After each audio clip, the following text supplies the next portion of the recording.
Selamat pagi dan selamat pagi pada 4.30 pagi hari yang kelima. Kita bersama-sama doa pagi untuk memohon terobosan berkat keuangan. Hal ini penting karena banyak daripada jemaat, daripada gereja yang memohon doa untuk keuangan di tengah pandemi ini.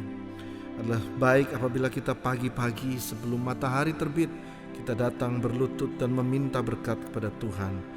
Mazmur 34 ayat 17, bila orang berseru-seru, bila orang benar berseru-seru, dan Tuhan mendengar dan membebaskan mereka dari semua masalah mereka. Matius 7 ayat 7 dan 8, mintalah maka akan diberikan kepadamu, carilah maka engkau akan menemukan, ketuklah maka pintu akan dibukakan bagimu. Saudara ingat baik-baik ayat ini, karena setiap orang yang meminta menerima, dan yang mencari menemukan, dan bagi orang yang mengetuk pintu akan dibukakan. Matius 18 ayat 19, jika dua orang di antara kalian di bumi setuju mengenai apa yang hendak mereka minta, itu akan dilakukan untuk mereka oleh Bapa-Ku yang di surga. Saya sebagai hamba Tuhan dari gereja Rumah Tuhan pada pagi hari ini setuju dengan Anda yang saat ini berdoa untuk meminta Tuhan membuka berkat keuangan, untuk meminta Tuhan membuka tingkap-tingkap langit agar saudara diberkati secara keuangan. Tuhan, kami minta berdasarkan ayat firman Tuhan, kami mau klaim janji Tuhan. Dengan kerendahan hati kami datang kepada Tuhan dan meminta berkat Tuhan. Mari kita berdoa. Bapa kami yang di surga, dikuduskanlah namamu, datanglah kerajaanmu, jadilah kehendakmu di bumi seperti di surga. Berikanlah kami pada hari ini makanan kami yang secukupnya, dan ampunilah kami akan kesalahan kami, seperti kami juga mengampuni orang yang bersalah kepada kami.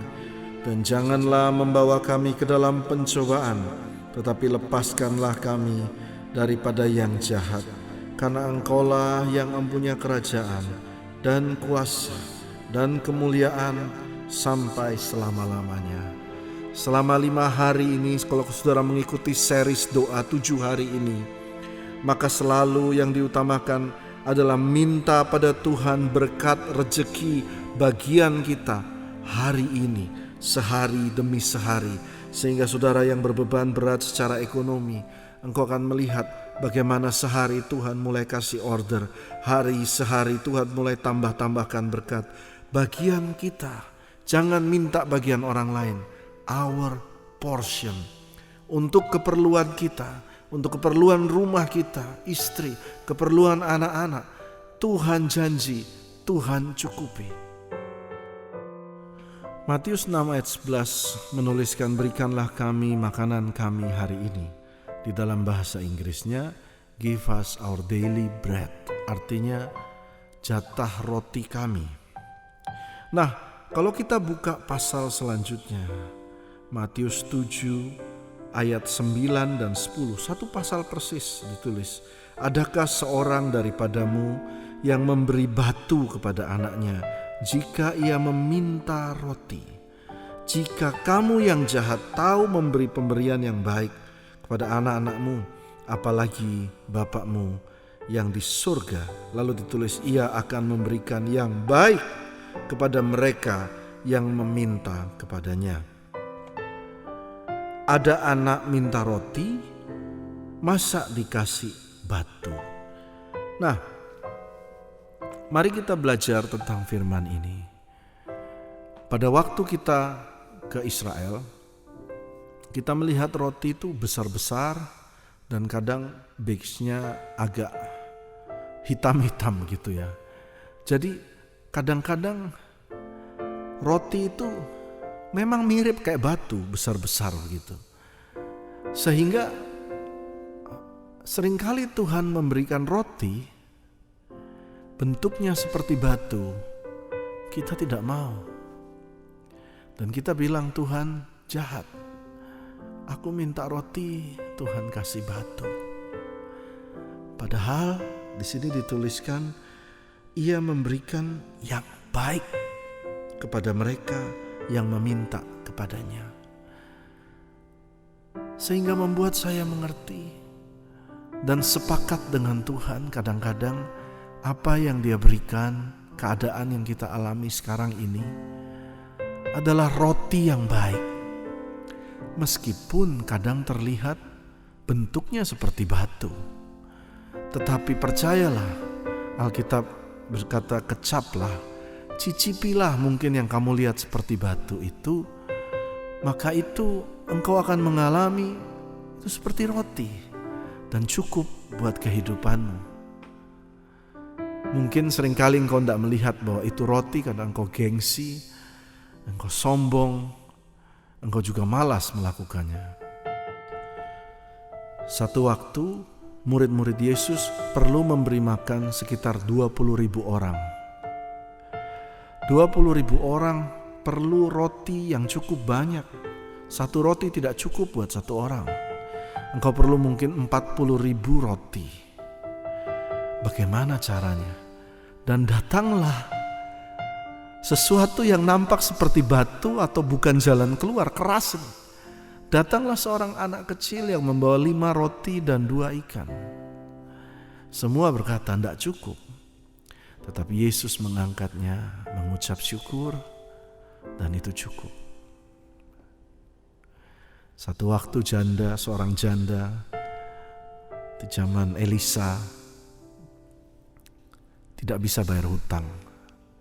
Dan Elisa berkata, kamu punya apa? Dia katakan, aku cuma punya minyak dalam buli-buli kecil.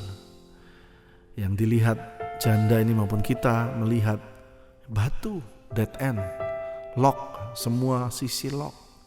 Tetapi buat Tuhan, buli-buli minyak kecil cukup menjadi roti yang terbaik. Jadi pada pagi hari ini,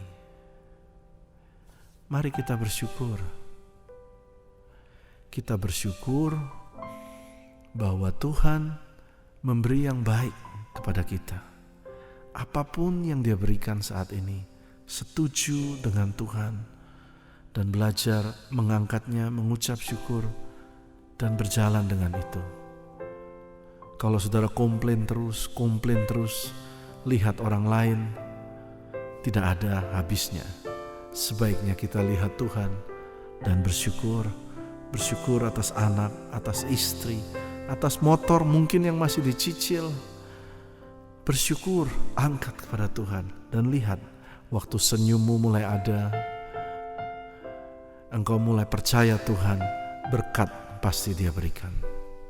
1 Tawarik 4 ayat 10, Yabes berseru dalam penderitaannya, ini saya tambahkan, dalam kemiskinannya, dia berkata kepada Allah Israel.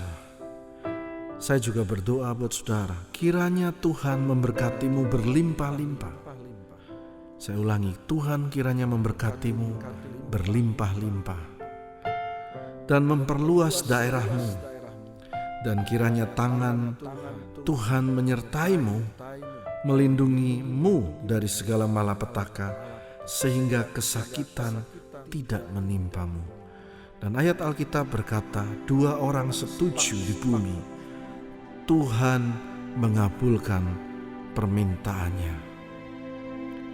Amin.